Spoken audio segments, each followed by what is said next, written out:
हरिः ओम। श्री गणेशाय नमः। ओम यतः सर्वाणि भूतानि प्रतिभान्ति स्थितानि च यत्रैव उपशममयान्ति तस्मै सत्यात्मने नमः। ज्ञाता ज्ञानं तथा ज्ञेयं द्रष्टा दर्शनदृश्यभू कर्ता हेतुः क्रिया यस्मात् तस्मै ज्ञात्यात्मने नमः। स्फुरन्ति शिखरा यस्मात् आनन्दसाम्बरे वनौ सर्वेषां जीवनं तस्मै ब्रह्मानन्दात्मने नमः। ब्रह्मानन्दात्मने नमः। ओम। वेदोदधिं समुन्मथ्य ज्ञानरत्नं समुद्रितं येन तस्मै वसिष्ठाय गुरुणां गुरवे नमः। वशिष्ठ भगवान की जय। सद्गुरु भगवान की जय। सच्चिदानंद भगवान की जय। सरस्वती महारानी की जय। जोग वशिष्ठ जी भगवान की जय। हरि ओम।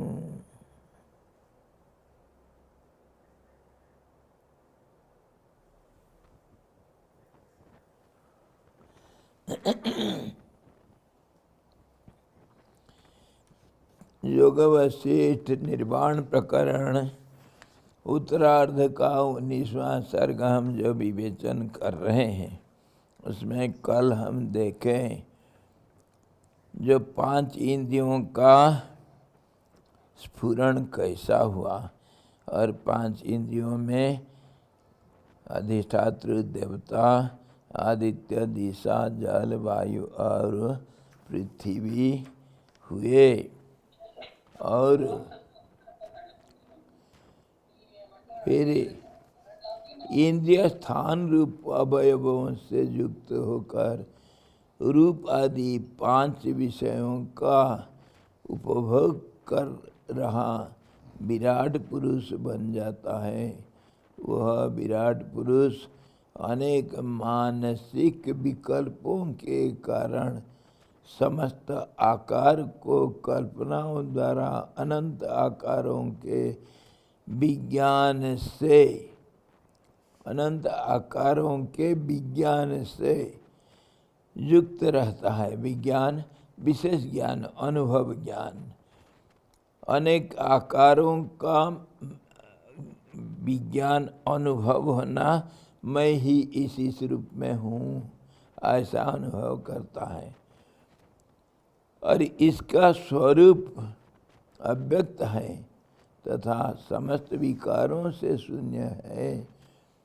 विकार नहीं है लेकिन विकार दिखाई देता है। जैसे आकाश नील नहीं है, आकाश का कोई गुण नहीं है, गुण रहित है, लेकिन फिर भी आकाश को हम लोग अपने बुद्धि से अथवा आकाश अपने को ही समझो, अपने को नीला देखना, अपने को विशाल देखना और अपने को असीम देखना। असीम तो असीम है, लेकिन असीम का कल्पना करना है एक सीमा हुआ। असीम का कल्पना करना वो एक सीमा तो हुआ ना। सीमा में बंधन बांध दिए हम, ये असीम है। नाम किए मतलब, रूप दिए मतलब, वो हम उसको सीमित कर दिए। इसीलिए अगर आकाश अपने को असीम रूप में मानता है, असीम के जगह पर वह सीमित होकर के भी असीम है। समझे? मैं शरीर मानता हूँ, अगर मानता हूँ तो सब मानते हैं।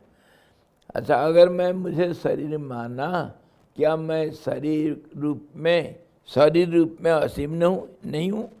लेकिन जैसे ही मैं शरीर नाम दिया, शरीर का कल्पना किया, तब शरीर रूप से सीमित हो गया। क्या शरीर, मैं इस ढंग का, इस शरीर का ऐसा जैसे सोचा, वो तो सीमा में बंध गया। तो ऐसे ही सीमा में रहने पर भी असीमता कहीं नहीं गया।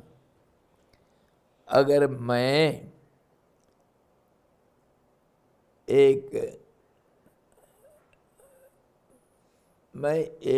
समझो, मैं एक स्वामी जी हूँ।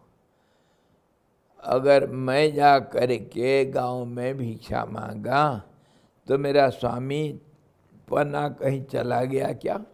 भिखारी बनने के बाद भिक्षा तो मांगना है। और वो भिक्षा मांगते वक्त मैं अगर कहूँगा मैं स्वामी जी नहीं रहा, ऐसा कोई सच होता है क्या? स्वामी तो स्वामी जी है, लेकिन स्वामी जी भी कभी भिखारी बन जाते हैं और कभी भोग खाने वाले भी बन जाते हैं, क्या नहीं बन जाते हैं। तो ऐसे ही अनेक रूप में अपने को कल्पना करता हुआ भी अपना जो मूलगत, जो मौलिक सत्ता का कभी अपक्षय नहीं होता है, कुछ नहीं होता है। वो अपने को ये 5 इंद्रियों से देख करके अनेक रूप में अपने को देखा, तो उसमें विकार को प्राप्त होता हुआ भी वो अव्यय और विकार रहित है, आकार रहित है। कौन? ये जो विराट पुरुष, उसको हम ये नहीं कह सकते बंधन में पड़ गया। इसीलिए कहा गया, जितने जो ईश्वर कोटि के जो जीव है, जीव तो हैं, लेकिन ईश्वर कोटि के, उनको हम भगवान बोलते हैं। इसीलिए कि भग मतलब संपत्ति, 6 किस्म के संपत्ति उनके पास, सबके पास है।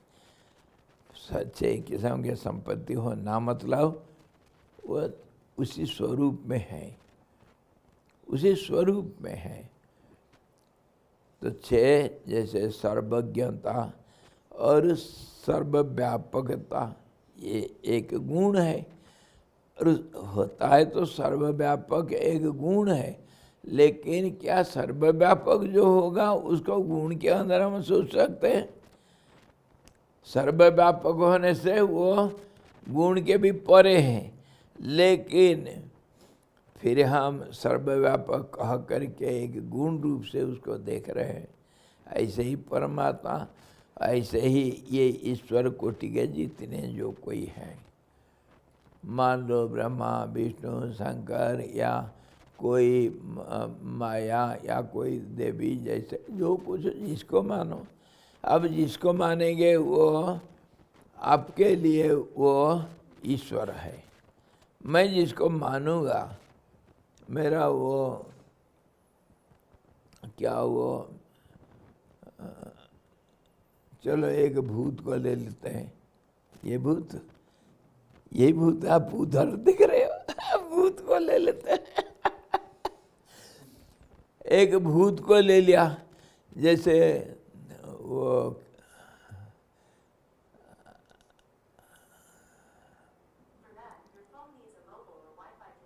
पतंजलि या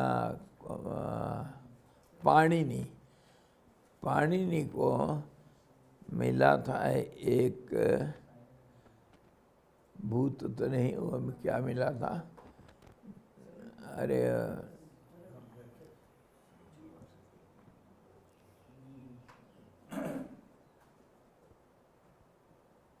ब्रह्म राक्षस।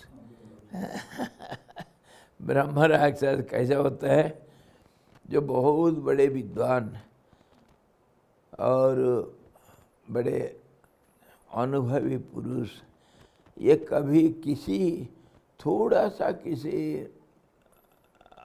नेगेटिव थॉट के वजह से मरने के बाद फिर वो एक स्पिरिट के रूप में कुछ दिन रहना पड़ता है, तो कुछ वासना रह जाता है, इसीलिए उनके अंदर ये सारे ज्ञान और जितने सब वैराग्य वगैरह जो कुछ भी रहता है वो सब रहता है स्पिरिट के अंदर भी मरने के बाद। तो उन्हीं को कहते हैं ब्रह्म राक्षस। ब्रह्म राक्षस मतलब उनके अंदर सारे ज्ञान, और वो साधक लोगों को, बड़े लोगों को बहुत मदद करते हैं, बहुत कुछ करते हैं सूक्ष्म जगत में। तो वैसे ही कोई मिला था।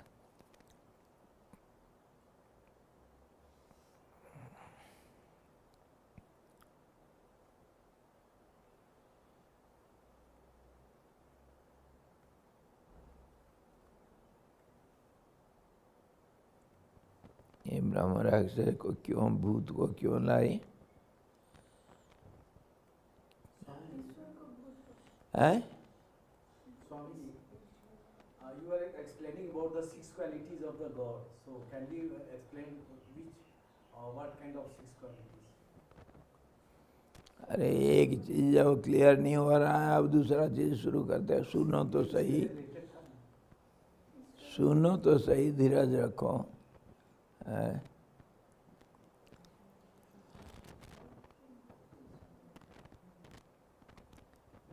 हम देख रहे हैं विकार, हाँ, विकार को देखता हुआ भी विकार रहित है ब्रह्म राक्षस का। इसीलिए मैं उदाहरण दे रहा हूँ कि उसके अंदर वो सारे ज्ञान है, परंतु किसी कारण से अगर राक्षस रूप ले लिया, एक कोई जो सूक्ष्म शरीर में चला गया, वो उस सूक्ष्म शरीर में रहता हुआ भी उसको हम जो राक्षस कहते हैं, उसके अंदर पूर्वकृत जितने सब गुण है वो तो रहता ही है।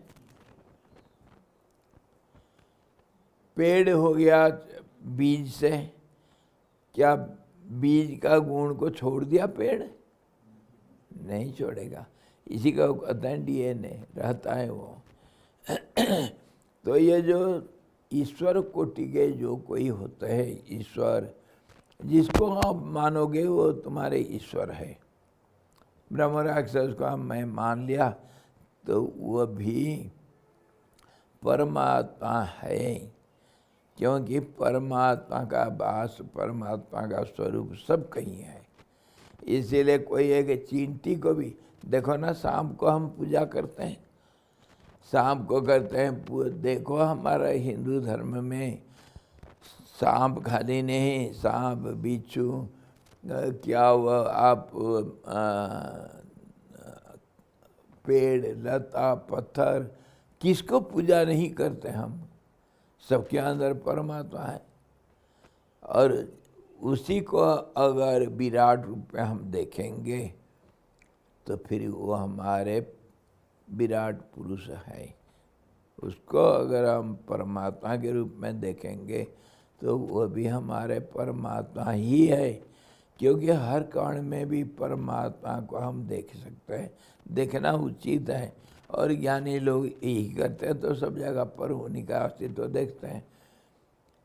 भक्त लोग भी ऐसे ही, देखो ना वो नामदेव क्या क्या कुत्ता के पीछे भागा, हे नारायण तुम मेरे सूखा रोटी लेकर के चले गए, क्यों नाराज है? मैं मक्खन लगा दूंगा, रुको रुको, पकड़ करके उसको जब मक्खन लगाए, नमस्कार किए, कुत्ता के पैर में पड़े, उठ करके देखते हैं नारायण खड़े।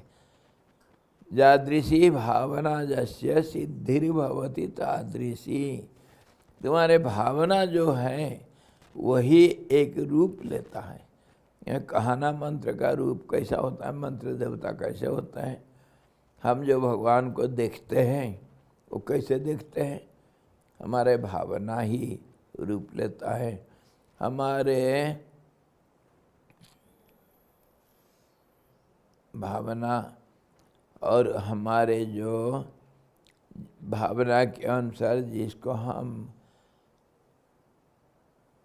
स्वीकार करते हैं, मान लो मंत्र या ध्यान या और कुछ को, वो फिर एक रूप लेकर के परमात्मा जैसे आपको चाहिए वैसे रूप में दिखाई देगा, जो रूप में चाहिए। जैसे दूसरा भी देखो, जैसे मिट्टी को लेकर के कुम्हार जैसे रूप सोचा वैसे रूप बना दिया। कुम्हार एक मिट्टी को हाथ में लिया, जो सोचा वही रूप दिया। मूर्तिकार एक पत्थर को लेकर के जो रूप को सोचा वो रूप आया ना। तो ऐसे ही हम लोग किसी को भी पूजा कर सकते हैं, उसमें परमात्मा का किसी रूप को भी किसी रूप में पूजा कर सकते हैं। और भी उदाहरण है, जैसे सरकार को हम कहीं भी देख सकते हैं। सरकार जो है हमारे भारत सरकार है, वो हर एक जो नागरिक है उसके अंदर भी है। और नागरिकों का और शासन का जितने अंगभूत हैं, जैसे पुलिस के अंदर भारत सरकार है, टीचर के अंदर भारत सरकार है, पटवारी के अंदर जो जमीन का देखभाल करता है उसके अंदर भारत सरकार है, जंगल का देखभाल करता है पेट्रोल, उसके अंदर भारत सरकार है। नहीं है, सब जगह पर भारत सरकार है। सरकार है, सरकार को आप जिस रंग से देखना चाहते हैं, जिस रूप से देखना चाहते हो उसी रूप में दिखेगा। तो परमात्मा को भी हम जैसे चाहेंगे ऐसे देखेंगे। वो नहीं है करके नहीं बोल सकते हैं और वैसे ही है करके नहीं बोल सकते हैं। है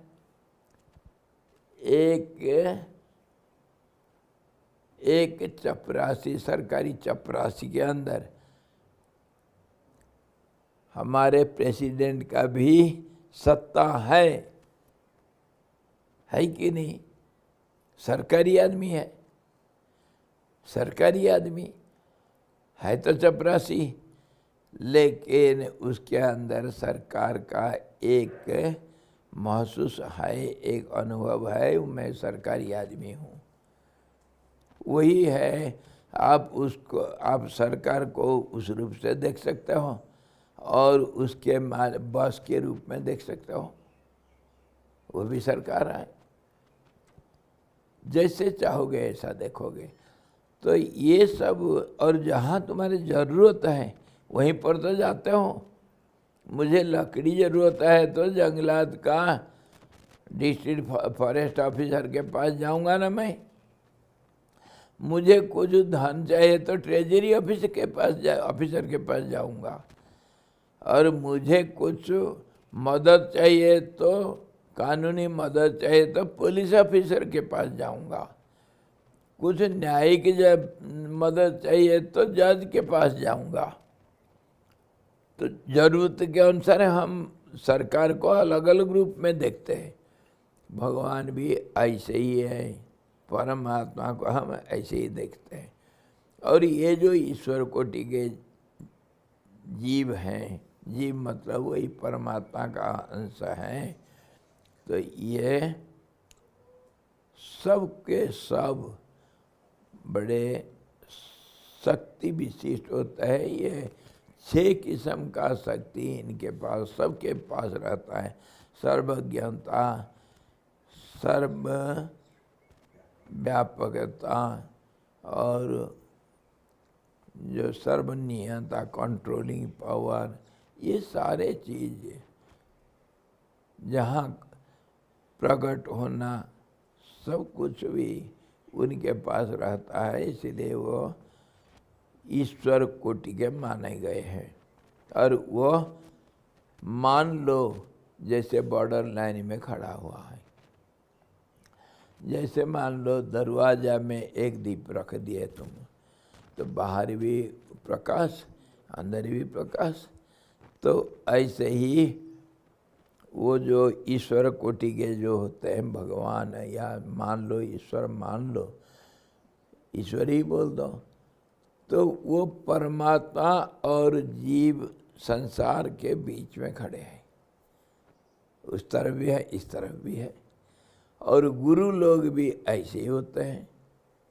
गुरु लोग क्या करते हैं, बॉर्डर लाइन में खड़े हैं, उस तरफ देखते हैं, इस तरफ देखते हैं, यहाँ का खबर वहाँ पहुँचा देता है, वहाँ का खबर यहाँ पहुँचा देता है।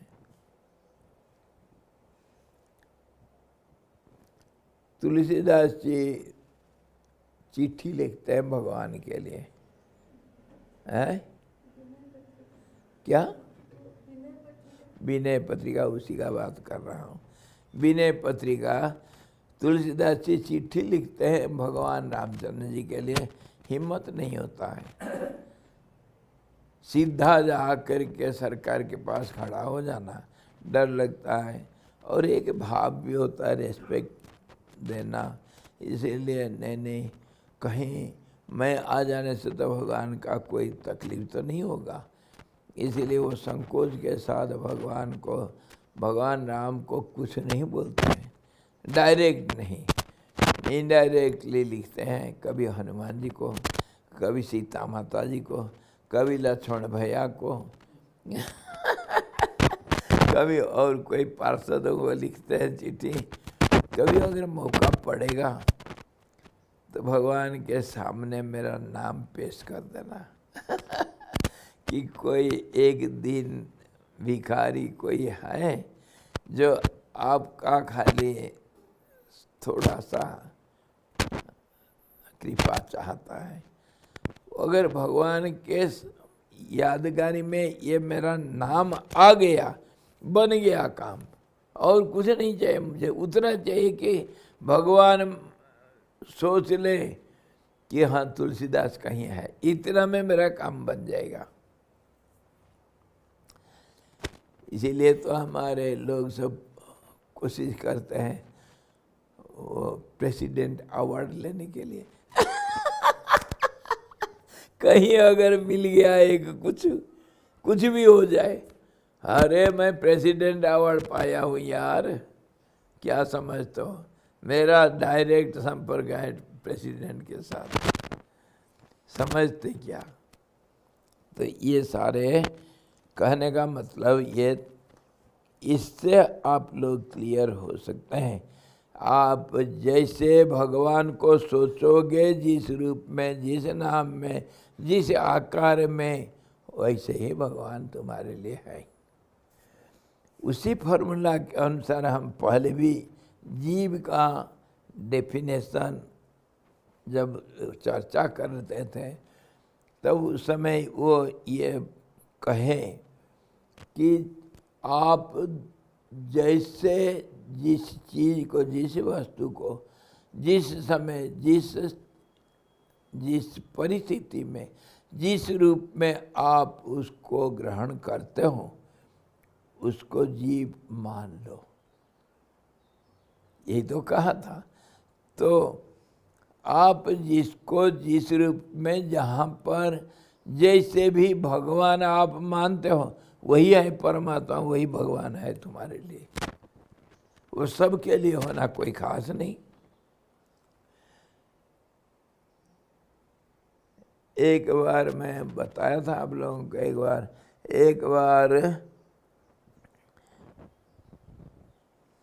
एक बार एक सत्संग के बाद सब, जैसे हमारा तो आदत ऐसे ही शिवानंद आश्रम का, सारे दवा दवी रहेंगे, भोग लगेगा तो सबको लगा। सत्संग के बाद प्रसाद देते हैं। प्रसाद देते वक्त सब ले रहे थे, एक माता जी बोल दी, नहीं ये प्रसाद मैं नहीं ले सकती हूँ। तो मैं कहा क्यों माता जी, प्रसाद है ले लो ना। नहीं मैं नहीं ले सकती हूँ। मैं कहा क्यों? न मैं किसी का प्रसाद नहीं लेता हूँ। मैं कहा किसी देवता का प्रसाद नहीं लेता हूँ। मैं कहा फिर किसी देवता का प्रसाद लेते हैं? हमारा देवता जो है, कौन है आपका देवता? हमारे देवता कृष्ण है। अच्छा माता जी यहाँ तो कृष्ण खड़े हैं ना, देख नहीं रहे हो? ना नहीं ये तुम्हारा कृष्ण है। ठीक है, ये तुम्हारा कृष्ण है, ये देवका, ये क्या यशोदानंदन कृष्ण ये है। हमको मेरा कृष्ण जो है देवकी नंदन कृष्ण। हाँ जी, ये तुम्हारा कृष्ण हम नहीं मानते हैं, इसका प्रसाद मैं नहीं ले सकती हूँ। बताओ। मैं हाथ जोड़ दिया, मैं कहा बिल्कुल मत लो। मैं जानता हूँ भाई एक किसी का भावना को क्यों ठेस पहुँचाना। जैसे आप मानते हो भगवान तुम्हारे ऐसे ही है। यशोदानंद कृष्ण अलग है, देवकी नंदन कृष्ण अलग है। बताओ, इतना तक हम जा सकते हैं। और बांसुरी वाले कृष्ण अलग हैं, शंख चक्रधारी कृष्ण अलग है। हाँ जी, कितने अंतर हैं।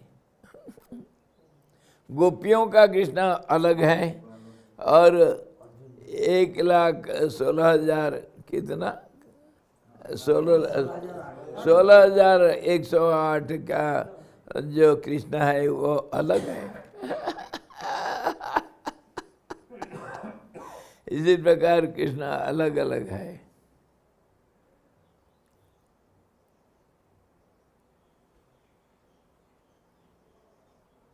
सब जगह पर भाई, खाली भगवान के रूप में नहीं, सब जगह पर हम हर चीज़ में अलगाव को महसूस करते हैं। इसी प्रकार वो परमात्मा जो समष्टि जीव जो हुआ, वो समष्टि जीव अपने अंदर 5 इंद्रियों के द्वारा, 5 इंद्रियों के कल्पना करके अनेक कल्पना में विभाजित होता हुआ अपने आप को अनेक रूप में अपने अंदर देखता हुआ विकार को प्राप्त करता हुआ निर्विकार है। हो गया। माता जी, we are just talking of the same whatever. It's your presence, it's enough for me. Yes, the essence is just yesterday we were discussing it and we are going to little details. Whatever you accept as the absolute God, in whatever form, in whatever condition, in whatever name, in whatever aspect you accept it for you, that it is God, then it will be your God. Similarly, what we have discussed it before also, whatever you see as something in some condition, in some situation, as something that is being for you, that is your being. Take it for granted that is a being. And that being is not of that type for others. So don't worry about others.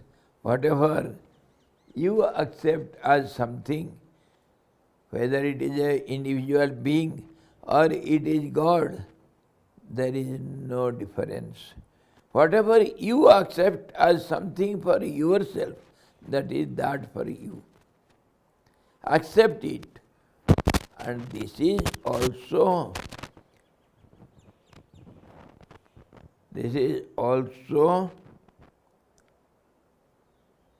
warned by Lord Krishna in Gita. He has warned you. Don't change it, or else you will repent. In what way? Swadharme nidhanam shreyah parodharmo bhayavaha. Whatever you accept, whatever you believe, in what path you are progressing, don't give it up. Because in that path only you can reach your goal. The goal is one only, and tracks are many, paths are many. Whatever road you tread upon, that leads to Rome. All the roads lead to Rome. Whatever path you tread, you will reach the top of the mountain one day or other. And everybody will come to this point. That is one only. A mountain will not have 10 peaks, only one peak, the highest. And that will be only a point. So, don't change your path. One day or other you will reach the peak, goal, your target. That is warned by Lord Krishna in Gita. Don't change. If you change, you will lose. Parodharma bhayavaha. Others' path is terrible. You may not adapt yourself to go in that way. Don't see the beauty. देखो वो दूर का पहाड़ कितना सुंदर दिखता है नीला नीला, कितना सुंदर दिखता है, देखो ना। और चांदनी रात में शाम को सूर्य का अस्त होते हुए कितना सुंदर चमकता, आहा है। और अंदर जाओ तो उसके है कांटे पत्थर सांप बाघ भालू, क्या नहीं उधर खड़े, क्या नहीं है। दूर से सुंदर दिखता है। ऐसे ही दूसरों का जो मार्ग वो दूर से अच्छा लगता है, लेकिन उसमें जाओगे फंस जाओगे बेचारा। मत जाओ, अपना रास्ता नहीं भूलना। और इसके ऊपर और एक थ्योरी है, इसको कभी नहीं भूलना, दूसरों का गुरु नहीं बनना। गुरु बहुत आसानी से मिल जाते हैं, है ना। हाँ जी, क्यों नहीं बनना। न बुद्धि भेदम जनयत अज्ञानम ज्ञान संगीनम। ये एक रूल है, don't mislead any ignorant person. Warning for the knowledgeable persons. Don't be a guru. गुरु भी बनना मतलब क्या होता है? अरे बेटा वो तू जो करता ना ठीक नहीं, अरे मैं जानता हूँ, मैं तेरे को बताऊंगा, इस रास्ता में चल। ये गुरु बनते हैं। अरे वही बनता है जो दूसरों का गलती देखता है, वही तो दूसरों का गुरु बनता है। ऐसा नहीं करना, ऐसा करो, हाँ ऐसा नहीं करना साहब।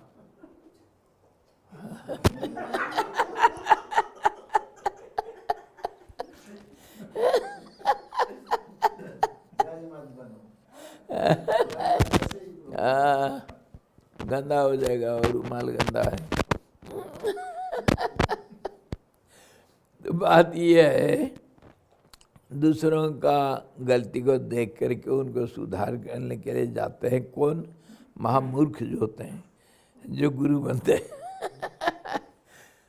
सचमुच पूछो, सच पूछो, the Guru never diverse a person, a disciple from his path.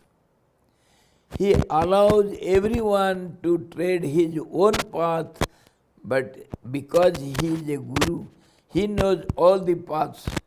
He guides one in his own path. He never diverts the directions. He is called real guru. समझे किसी को जो कहता है अरे तुम क्या जानते हो यार, मेरे को मालूम है, मैं तंत्र मंत्र सब जानता हूँ, अरे बड़ा सिद्धि क्या हूँ, तेरे को सिद्धि चाहिए ना, आ जाना मैं बताऊँगा। हाँ जी, ऐसा तो बहुत गुरु मिलते हैं भाई। इनके चक्कर में नहीं फंसना, नहीं फंसना। और वो गुरु नहीं होता है जो दूसरों का रास्ता से भटकाने वाला होता है। जो जहाँ जिस रास्ता में जा रहा है वो रास्ता सही है, ये समझना चाहिए। सबका सब रास्ता सही है। All the paths, whatever you lead according to your choice, your liking, that is good for you. And one who diverts you from your path is not a guru. He does not know your path. That's why he diverts you from your path. That means he is a fool. तो इसके ऊपर स्वामी जी जो ये गुरु करते हैं तो गुरु के गुण आते हैं क्या? गुरु के गुण भी आते होंगे, अगर गलत गुरु है तो गलत गुण आएंगे? आएंगे, जरूर आएंगे, परंतु सदगुरु का गुण सबके अंदर जरूर आएगा, इसीलिए कि सत्य तो एक है और उसको फॉलो करेंगे तो हमको वहीं पहुंचना है, तो कैसे नहीं आएगा। और असद गुरुओं का असद तो अनेक है, इसीलिए हो सकता है नहीं हो सकता है, जैसे भी होगा हरियाणा जैसे भी होगा, परंतु तो हम फॉलो करेंगे, कुछ वो तो होगा हमारे ऊपर। असर तो सबका सबके ऊपर पड़ता है, खाली गुरुओं का क्यों, गुरु भाइयों का असर नहीं पड़ता है क्या? सबका पड़ता असर। संसर्गजा दोष गुणा भवन्ति, साथियों से हम जिसके साथ रहते हैं वो साथियों का दोष गुण हमको प्रभावित कर ही लेता है किसी भी हालत में। इसलिए गुरु का भी स्वभाव तो हमारे अंदर आएगा ही आएगा। तो इस प्रकार आप क्या कर रहे थे भाई? हाँ जी, हाँ, आपने जो एक्सप्लेन कर रहे थे कि 6 क्वालिटी होते हैं गॉड का, हाँ 6 क्वालिटी जानना। जो सिद्धि होता है ना, सिद्धि, अणिमा, लघिमा, गरिमा, ये यही है, उनके 6 है। सर्वज्ञता, सर्वशक्तिमत्ता, सर्वत्र व्यापकता और सर्व नियंत्रता, ये सब 6 हैं। सारे 6 गुण जो प्रेसिडेंट का होता है, सबको कंट्रोल करने से सबको तुम जानना चाहिए, सबको एक ही का 6 अलग अलग गुण है। जो सर्वव्यापक होगा, सब जगह पर रहेगा, सब चीज़ को जानेगा, सब चीज़ को कंट्रोल करेगा और सब चीज़ को नियंत्रित करेगा। ये सारा 6 एक ही में 6 एस्पेक्ट है। पूरा संसार उसी में तो हाँ, पूरा कंट्रोल उसके अंदर। आप अपना भी ईश्वर है। मुझे मैं जानता हूँ, मुझे मेरा पहुँच है, और ये जो सर्वगामिता, सब जगह जा सकता हूँ मैं। शरीर में मैं हर जगह पर पहुँच सकता हूँ, मुझे कोई रोक नहीं सकता है। इसको सर्वशक्तिमता भी कहा, इसी को कहा सर्वशक्तिमता, इसी को कहा सर्वज्ञता भी, समझे? इसी को कहा सर्वनियंता, नियंता, नियंत्रित करता है। यस, सर्वशक्तिमता मतलब कर्तुम अकर्तुम अन्यथा कर्तुम समर्थ, कर लेना कर सकता है, नहीं भी कर सकता है, और क्या हुआ आपको बिगाड़ भी सकता है। यह है सर्वशक्तिमता। एक ही चीज का 6 एस्पेक्ट है जी।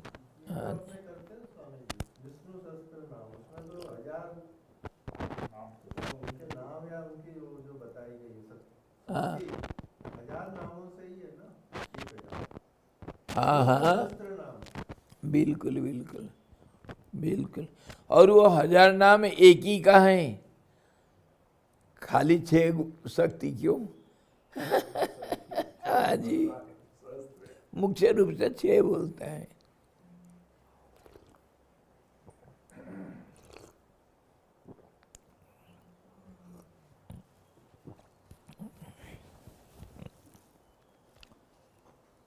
तो अभी वो कर रहे हैं, उसके मनोमय रूप होने पर भी स्वतः सिद्ध ज्ञानेश्वर्य के, ज्ञान भी एक ऐश्वर्य है, भग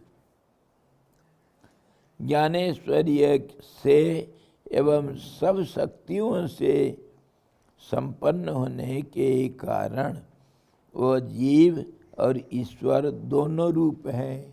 वही तो जीव भी है और ईश्वर भी है।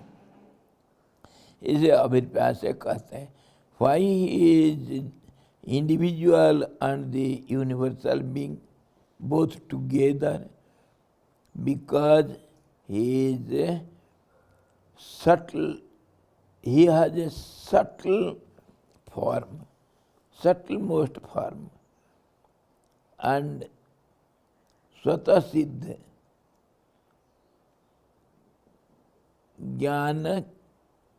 ज्ञानश्वर्य से एवं सब शक्तियों से संपन्न।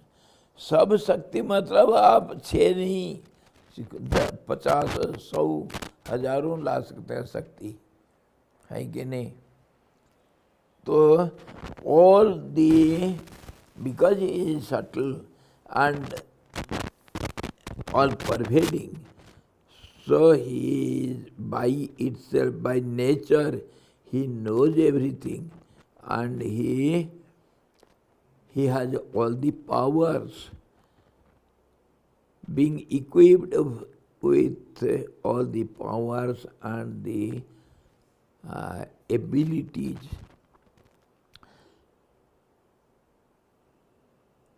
The universal being becomes individual being as well as he remains the universal being at the same time. Just as when I see my finger, I am finger, yet I am the body. I don't lose my bodyhood. Without losing it, I become the finger form. Similarly, the absolute cosmic being, without giving up its all the qualities, it becomes individual also. So, in the end, we have to say the same universal being is the individual being. There is no difference. Just as there is no difference between a branch and the tree. Is there any difference? Branch and the tree, or fruit and the flower? What difference? We see the difference in relative transactions, but there is no difference basically. In this way, he says, यह मनोमय रूप से उदित हुआ हिरण्यगर्भ सर्वप्रथम में परम ब्रह्म से आविर्भूत है। This mental form, which is nothing but ideas only, mental form, manomaya roop, when is visible, that is known as Hiranyagarbha, the golden womb. Why it is called golden womb? Because the seed is placed in the womb.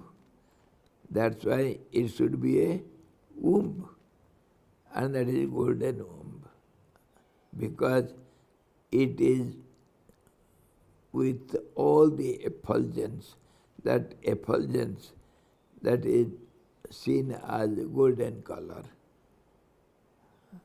So why it is golden color? Because it is also the knowledge. Knowledge is fire. So the color of the fire. So it is called golden womb. All the knowledge, all the power, everything is there in that womb. So it is called golden womb. यह मनोमय रूप से उदित हुआ हिरण्यगर्भ सर्वप्रथम परम ब्रह्म से आविर्भूत हुआ. This being, universal being, which is known as Hiranyagarbha, the golden womb, it originated in the beginning from the absolute truth. परम ब्रह्म से उदित हुआ, आविर्भूत हुआ, अतः आकाश के समान विशद. So it is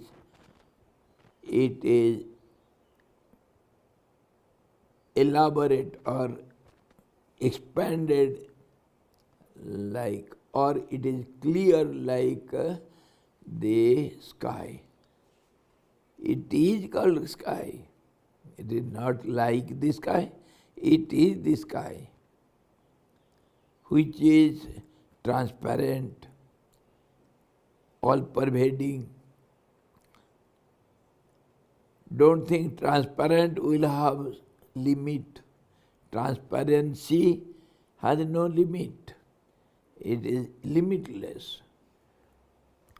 So, it originated, it appeared from the absolute truth, अतः आकाश के समान विशद. So it is as expanded as the sky, शांत, as peaceful and quiet as the sky, nitya, as eternal as the sky, Anand Swarup, and it is as blissful as the sky. Do you think sky is blissful? Huh? Yes? Yes. Achha. And it is as effulgent as the sky. How can we see, how can we say the sky is effulgent, full of light, and sky is blissful, sky is peaceful? Can you say all this? Can you attribute all these qualities to the sky? Come on, in what way? Yeah, when sky is still, we see through our ideas of the sky. Yeah. But when sky is moving, we call it as the air.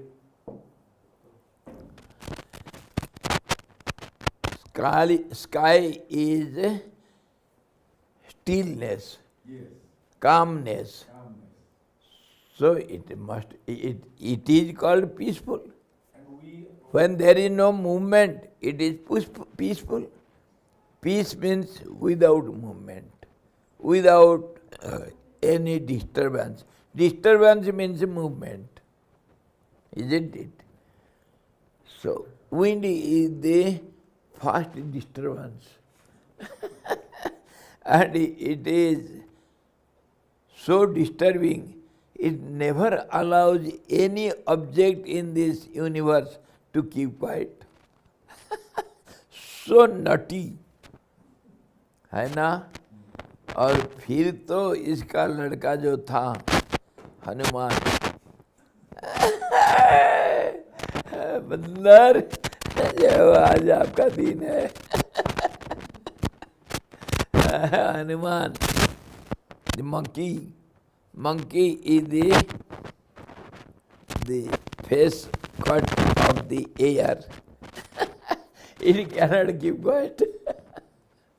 So this is the disturbance, and in pure sky there is no wind, there is no fire, nothing. In pure sky, though it holds everything within it, yet as we think sky only sky has got no air, no fire, nothing. So it is peaceful, tranquil, it is blissful also. What is unhappiness? What is called misery? Misery, if you go on analyzing and putting one term for the other, finally this unhappiness or our displeasure or problems or pain, all these are nothing but disturbance. What we call worry. It is only disturbance. So, where everything is calm and quiet, that is called peace, that is called tranquility, that is called bliss, and that is called also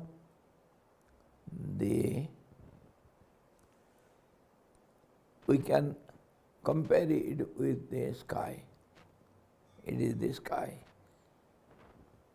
But if anything little disturbance happens in that, then all the imaginations of air, fire, and all these water and earth and combination of it, different objects by panchikaran, by different formations of different beings.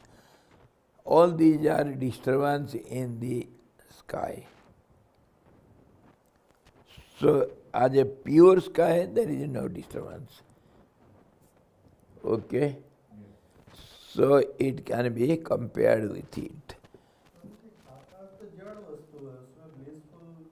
क्या? आकाश?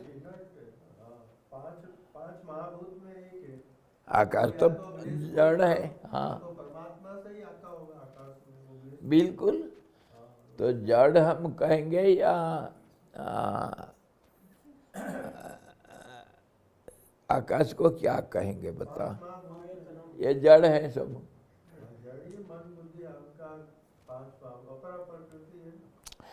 From one angle it is inert. From other angle, all the livelihood is there, life is there. You see, air is called life, movement, that is called life. And fire, water, all these, earth, everything is called life. So life is in the sky. So how can sky be inert? From one angle. From other angle, because it doesn't move, doesn't do anything. It cannot do anything. So it is inert. You see, these definitions, lifeless and lively, the living being, non-living being, or inerts and living beings, all these definitions are haphazard, and it is momentary, temporarily given such ideas to some objects. Finally, all these are not so. if we go to the depth, from every angle if you see, the emptiness is solidity, isn't it? Emptiness is known as solidity. Should I prove it? This is the magic of words, logic. See, how do you define the emptiness, vacuum, where there is nothing other than one thing, that vacuum is there, isn't it? Absolute oneness, where there is no modification, no composition, no changes, nothing, isn't it? Can you agree to it? How do you define emptiness? Where there is nothing. Nothing means all these things. It is not there. Modifications or transformations or formations or composition, all these are not found in the emptiness. That then only it is empty. Zero change. Zero change. Okay. No conditions. This non-conditional is also ever restless, ever changing. That is also non-conditional. And other way you can see, what do you call solid? How can you define the solidity? There are also same thing. We call stone is a solid matter, isn't it? Or iron, or say a piece of diamond or something, some gold, something. It is solid. Okay. What is solidity? Where there is no other object present. Isn't it? Not two objects, only one. Then it can be solid, it can be pure, it can be one only. And that is also same vacuum or empty, because other objects cannot enter into it. That is also called purity. That is also called absolute all-pervasiveness. Understood? And this is how, whatever we say, all the meanings go to one thing only, one word that goes on transforming, goes on modifying, goes on differing from each other, and then it shows different meanings in words. Or basically it is the same. Empty means full, full means empty. Solid means no solid. No solid means solid. Subtle means gross. Gross means subtle. Yes, what do you want to say? Swamiji, when you said sky sometime back, you meant space, right? Akash? Yes. Akash, sky, ether, space, call it as you like. We mean one thing, isn't it?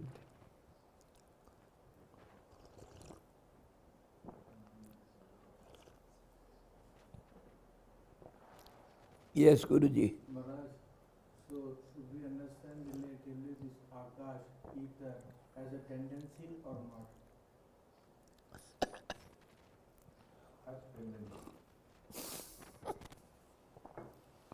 आप पीछे पड़ जाते हो. छोड़ते नहीं है भगवान। मेरे पीछे पड़ जाते हो, आकाश के भी पीछे पड़ गए। Tendency in A dormant state. Tendency is there, just as in the seed. The tendency to grow is there. That is not only tendency, in other word also we call potency, we call ability, we call it the momentum. Many ways you can express it. Same thing. It is in dormant state. Tendency is there. When it activates, the same sky becomes the air. Air is not out of the sky, isn't it?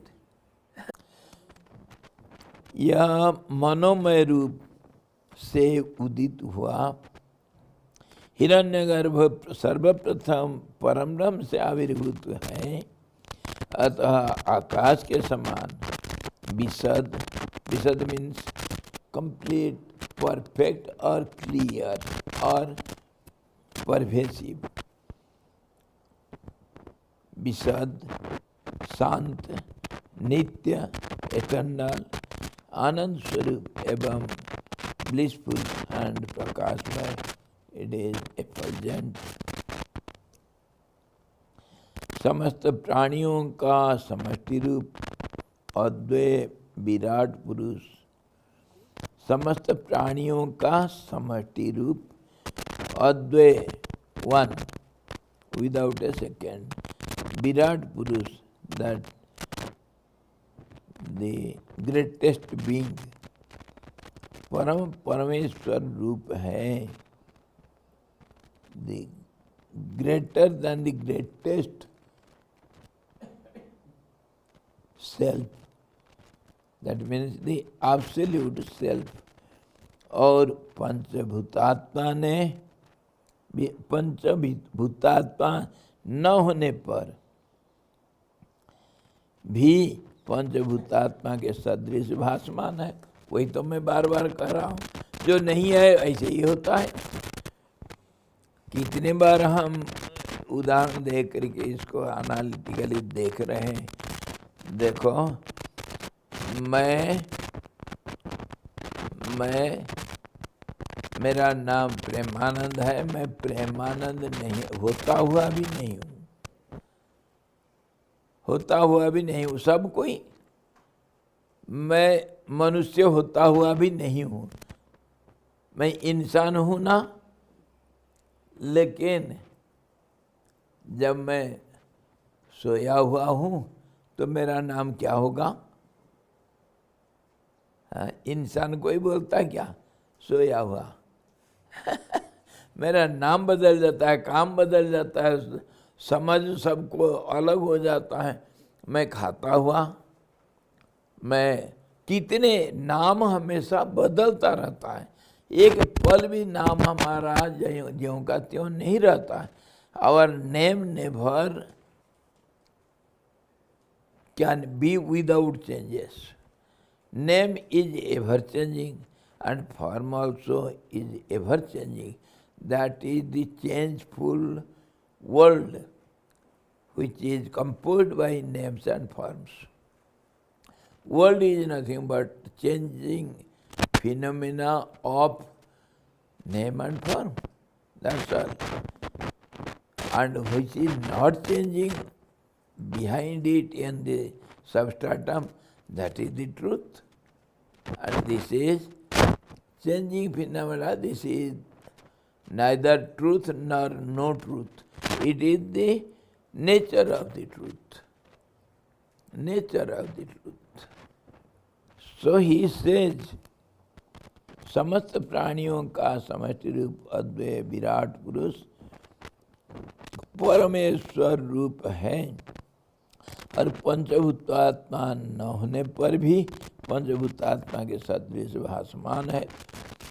It is the highest truth this universal being, because it is none other than the supreme truth, supreme existence, the absolute knowledge and bliss. It is not other than that. And being so, when it thinks of all these five elements, it is five elements also, the form of all these five elements also, and at the same time it is not also. Many times, every now and then we are taking the examples, I am finger also, I am not also finger. Always the same. हम उनको नामकरण करते हैं। चतुर्विधम मया सृष्ट गुण कर्म विभाग। गुण कर्म को लेकर के विभाजित किया जाता है, और चार जात ऐसे ही भगवान बना दिए थे पहले भूल से, और उसी को हम भूल को संशोधन करने के लिए जा करके वही भूल को रखे। जो चंडाल था उसको हरिजन बोल दिए। क्या क्या चालबाज देखो, ये तो माया का चक्कर यही तो है। नाम बदल दो तो क्या चीज बदल जाएगा? Can you go on eating continuously for eternity? You stop eating or not? Why do you stop eating? When you started eating, why do you stop? Because everything has to end. Why this creation is? Because it has to dissolve. That's how it is there. When one is originated, it has to dissolve also. This is the law of nature, nobody can help it. So why it dissolves? Because मुझे तो घर जाना है, हाँ विदेशी में परदेशी हूँ, जाना है घर को। घर भी छोड़े बहुत दिन बीते।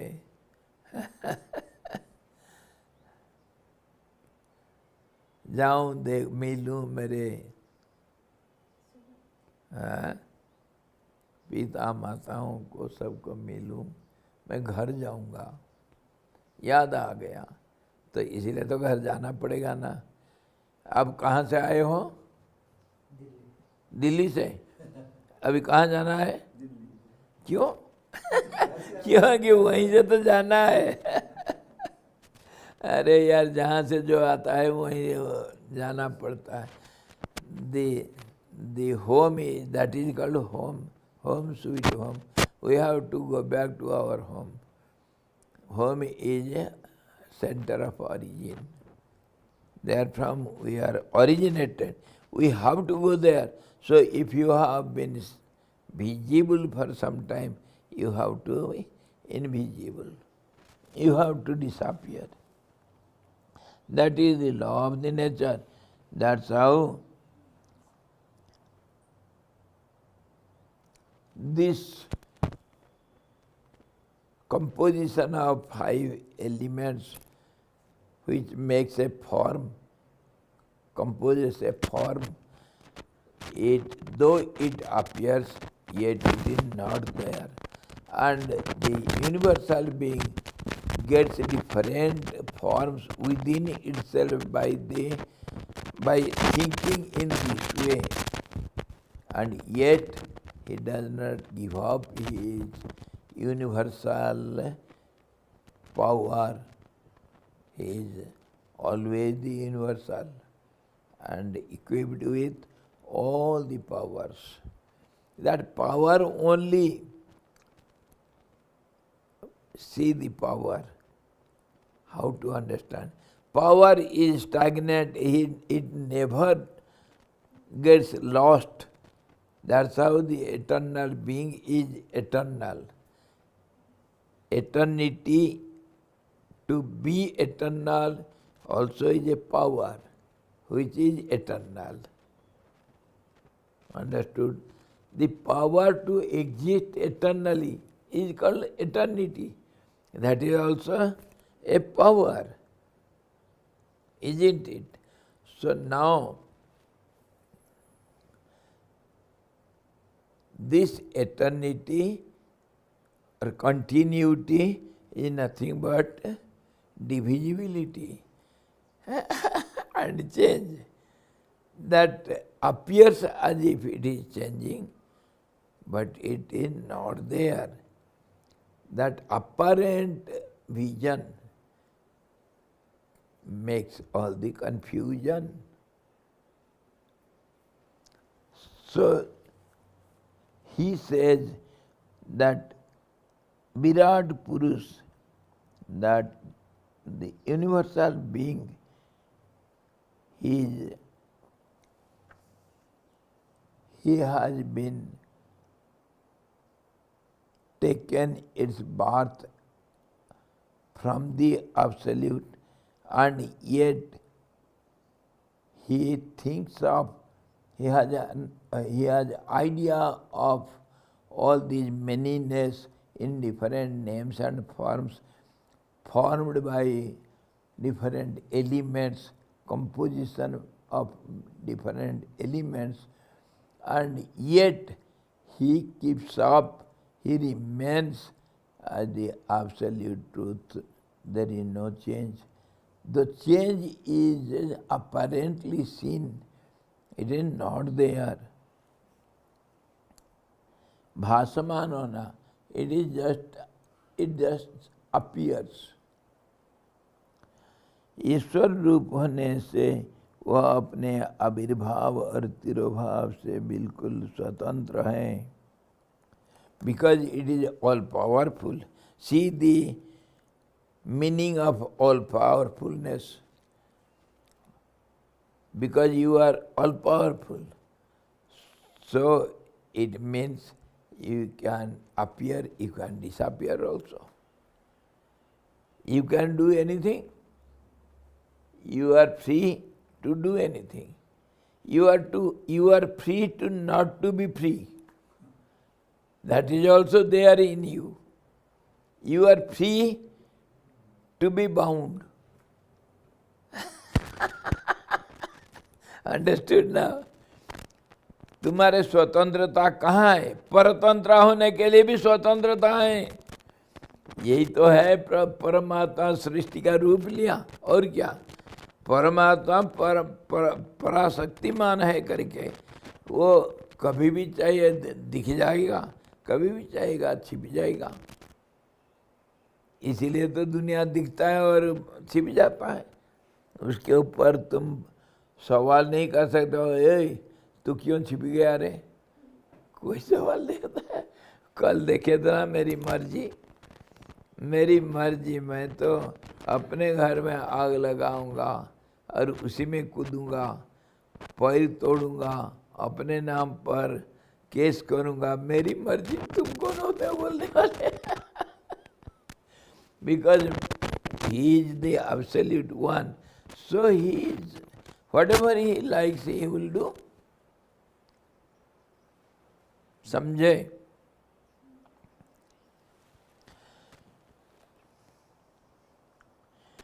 आविर्भाव और तिरोभाव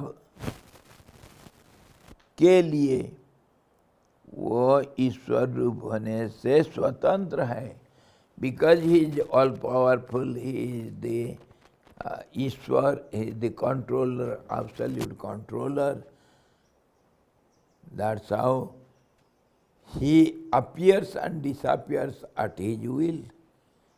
He is the controller of his will. He is, whatever he wants to do, he can do it. So, he is fully independent. सर्वशक्ति संपन्न होने से वह शीघ्र ही स्वयं आविर्भूत होता है. Because he is all powerful, so he appears very soon आज something स्वयं विलीन हो जाता है and he disappears in a moment, whatever he likes he will do. स्वयं विस्तार को प्राप्त होता है. He himself expands himself and he himself contracts himself. विस्तार को प्राप्त होता है तथा स्वयं ही संकोच को भी प्राप्त हो जाता है. He expands at his will and he contracts at his will because he is all powerful. You cannot question why. Your mouth is shut. Don't open your mouth. पहले ही बांध दिया मुख को, मुख बंधन कर दिया है कि नहीं? फाइनली, क्योंकि मैं सर्वशक्तिमान, I am the all powerful, so I can do whatever I like. You cannot question it. हो गया. He appears and disappears at his will.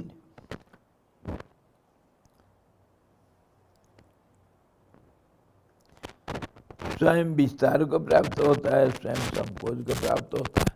The moment appearance means he expands himself and disappear means he contracts himself. हो गया. सृष्टि और लय हो गया. सृष्टि ऐसा हुआ और लय हो गया ऐसा. वो मेढक की कहानी याद आती है जो कुआं में थी. उसका एक बच्चा, बहुत सारे कुएं में मेढक थे, बहुत बदमाश बच्चे लोग, बहुत बदमाश होते हैं, इधर इधर कूदते फूदते. वो किसी भी हालत में एक मेढक का बच्चा वो कुआं से बाहर आ गया. आ करके इधर उधर घूम रहा था. दो चारों के साथ दोस्ती भी कर लिया. उधर तो मेढक नहीं थे, कोई टीडी, कोई छिपकली, कोई और कोई उसके साथ दोस्ती किया. घूम फिर गए. तू कौन है रे? मेरा नाम छिपकली. अच्छा तू कौन है रे?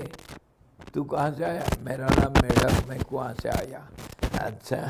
आपस में दोस्ती किए. दोस्ती करते करते अचानक देखे कुछ एक पहाड़ आ रहा है. वो मेढक पूछता है वो छिपकली को, अरे भैया भैया ये क्या चीज़ है? ये तो कुछ बहुत बड़ा कुछ दिखता है आकाश के में भी. वो तो ये आकाश ही देखा है कुआं के अंदर, और पहाड़ पर्वत ये तो कुछ देखा नहीं था जिंदगी में. तो वो कहा ये क्या चीज़, आकाश है ना? नहीं रे ये आकाश नहीं, इसको हाथी बोलते हैं. ओए हाथी? इतना बड़ा होता है हाथी? हाँ तुम तो कुपमंडू को है, तुम क्या जानते हो? हमारे दुनिया में देखो क्या क्या होता है. हाँ अच्छा. उसको रहा नहीं गया, इतना बड़ा जीव देखा है. मारा छलांग, फिर कुआं में जा कर के सबको हल्ला किया. अरे मैं ऊपर गया था और वो दुनिया दूसरा है, उधर उधर दूसरा दुनिया है. पहले जा कर के भास्कोडी गामा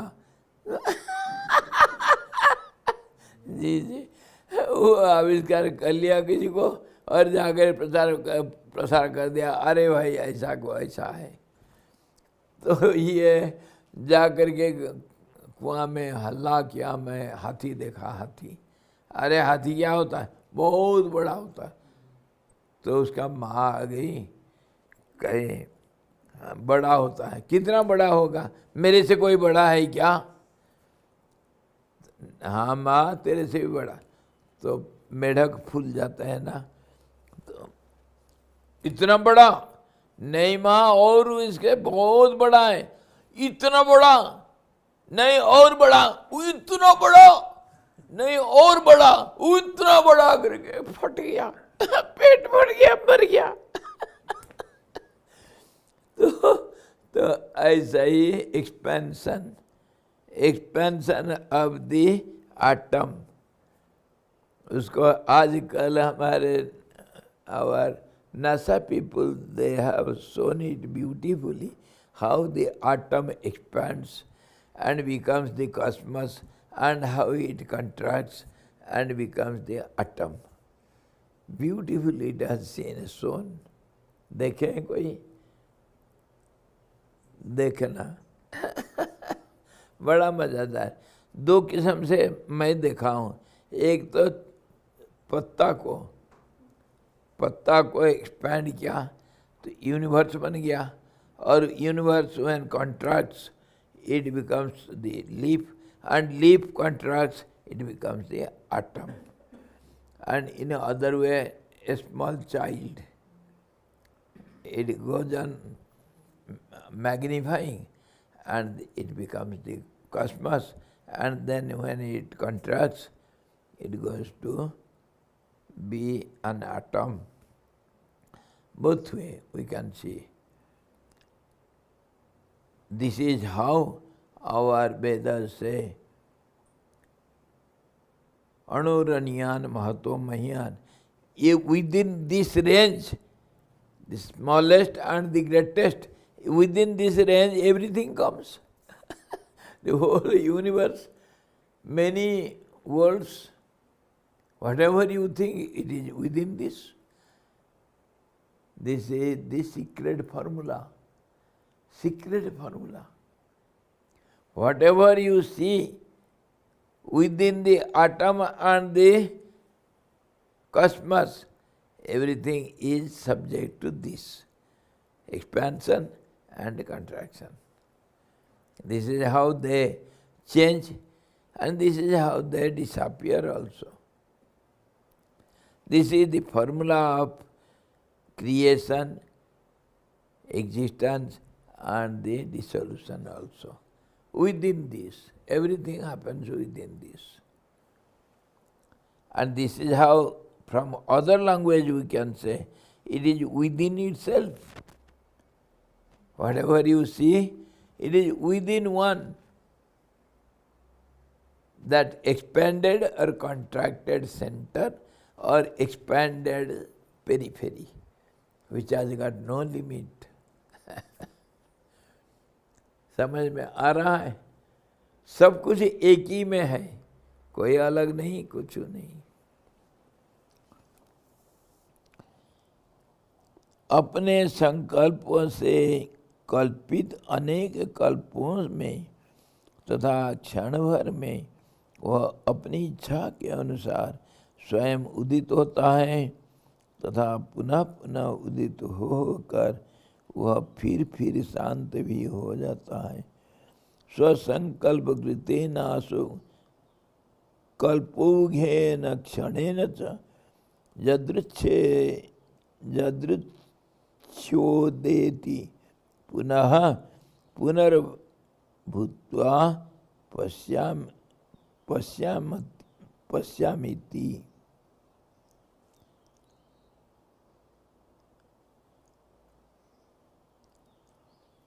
उसको दूसरा भी कहा भूत्वा भूत्वा प्रलीयन्ते, just as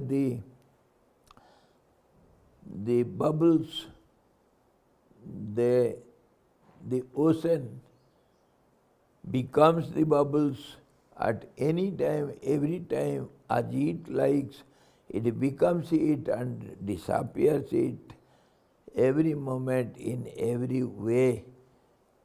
There is no rule, no regulation, nothing is there. It is beyond everything, yet it is within everything. The water is ever water, it never changes.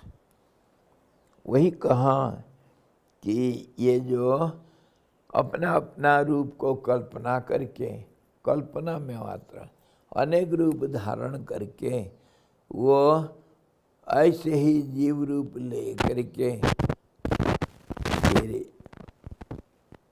फिर विलय हो जाता है और फिर उदित हो जाता है, फिर लय को प्राप्त हो जाता है। हर पल में होता रहता है, हर पल में अपने संकल्प से कल्पित अनेक कल्पों में, अनेक कल्प नाम कल्पना से पढ़ा, समय कहीं अलग नहीं। इसको कल्पना किया गया करके इसका नाम कल्प पढ़ा गया। तो एक समय का अवधि को कल्पना किया गया, इसलिए कल्पना पढ़ा। अच्छा, और काल भी इसी का नाम है, कल्पना किया गया इसलिए काल है। कलयति, जो गिनती करते हैं, चेंज को देखते हैं, दो के बीच में जो डिफरेंस को देखते हैं, गिनती करते हैं, इसलिए इसी का नाम समय है। समय और कोई कहीं से पैदा थोड़ी हुआ, हम ही तो पैदा किए हैं उसको, और उससे में बंध गए हैं।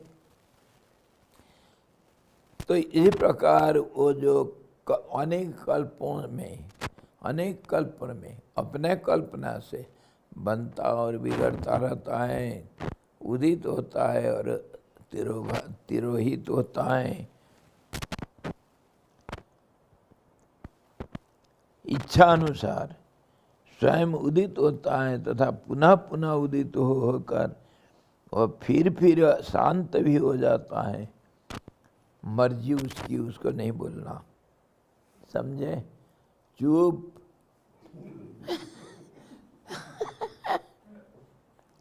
कुछ नहीं बोलना, मुझे बोलोगे तो हेडमास्टर को बोल दूंगा। मैं मॉनिटर हूँ ना। हाँ जी, चुप बैठना। टीचर नहीं आए तो क्या हुआ, झगड़ा नहीं करना आपस में। इसी प्रकार वो सबको चुप कर देता है, उसकी मर्जी, कुछ भी करूँगा मैं। इस मर्जी के अंदर ये सारे दुनिया है, और सारे नियम कानून, सारे सृष्टि और स्थिति लय सब कुछ इसी के अंदर है। इसलिए समझ जाओ इसका क्या कीमत है। हाँ जी। हरि ओम। पूर्णमदः पूर्णमिदं पूर्णान्ति शांति शांति। सद्गुरु भगवान की जय, सच्चिदानंद भगवान की जय, शब्द ब्रह्म की जय, सरस्वती महारानी की जय, जोग वशिष्ठ जी भगवान की जय।